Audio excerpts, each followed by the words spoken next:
Hello बच्चों, let's see the question. Which one of the following sinocomplexes would exhibit lowest value of spin magnetic moment? Option 1 CrCN63 minus, option 2 MnCN63 minus, option 3 FeCN63 minus and option 4 cobalt CN63 minus. हमें ये बताना है कि चारों complex में से lowest magnetic moment की value किसकी होगी. So students, first of all, write the key concept, which is lesser is number of unpaired electron, less is spin magnetic moment.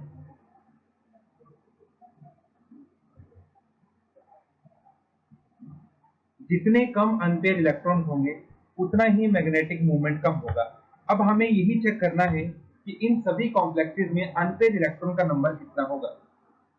सबसे पहले हम कॉम्प्लेक्स ले लेते हैं CrCN6 3 माइनस. इस कॉम्प्लेक्स में Cr ऑक्सीडेशन स्टेट होगी +3, कॉन्फ़िगरेशन होगी 4s0 3d3. और हम ये बात जानते हैं कि जब कॉन्फ़िगरेशन 3d3 होती है तो इस बात से कोई फर्क नहीं पड़ता कि वो लिगेंड स्ट्रॉन्ग है या फिर वीक है, क्योंकि वहां पे हमारी हाइब्रिडाइजेशन ऑलरेडी क्या बन जाती है, G2sp3 बन जाती है. तो क्रोमियम के केस में 3 अनपेयर इलेक्ट्रॉन्स होंगे. अब सिमिलरली हमें नेक्स्ट केस देखना है जहां पे हमारे पास कॉम्प्लेक्स है MnCN6 3 माइनस. इस कॉम्प्लेक्स में भी Mn की ऑक्सीडेशन स्टेट +3 है, जो बन जाएगा 4s0 3d4. अब अगर स्टूडेंट आप 3d4 को बनाएं तो 3d4 कुछ इस तरह से बनेगा.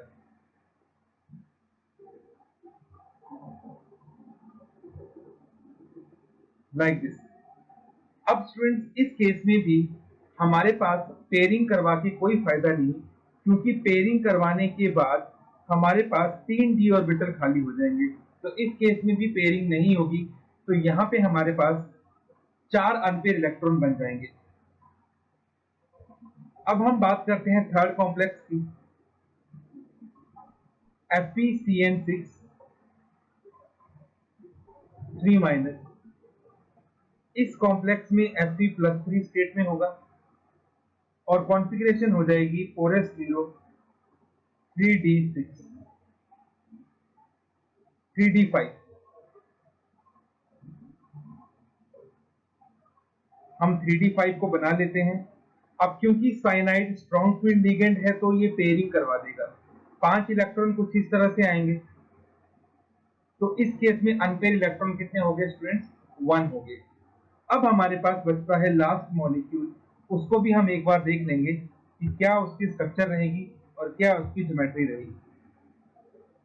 तो कॉम्प्लेक्स है cobalt CN6 3 minus. Cobalt oxidation state is +3, which is 4s0 3d6. अब ये 6 इलेक्ट्रॉन की जब आप फिलिंग करेंगे और क्योंकि साइनाइड स्ट्रॉन्ग लिगेंड होता है तो इन सभी इलेक्ट्रॉन्स की पेयरिंग हो जाएगी कुछ इस तरह. तो इसलिए इस केस में हमारे पास 0 अनपेयर इलेक्ट्रॉन बचेंगे. इस केस में हमारे पास 1 अनपेयर था, इस केस में हमारे पास 4 थे और इस केस में हमारे पास 3 थे. तो क्योंकि कोबाल्ट कॉम्प्लेक्स में सबसे लेस अनपेयर इलेक्ट्रॉन है, इसका मतलब इसका स्पिन मैग्नेटिक मोमेंट सबसे लोएस्ट होगा स्टूडेंट. तो इसका मतलब ये हुआ that option number 4 will be your correct answer. Hope you understood it well. Best of luck. Thank you.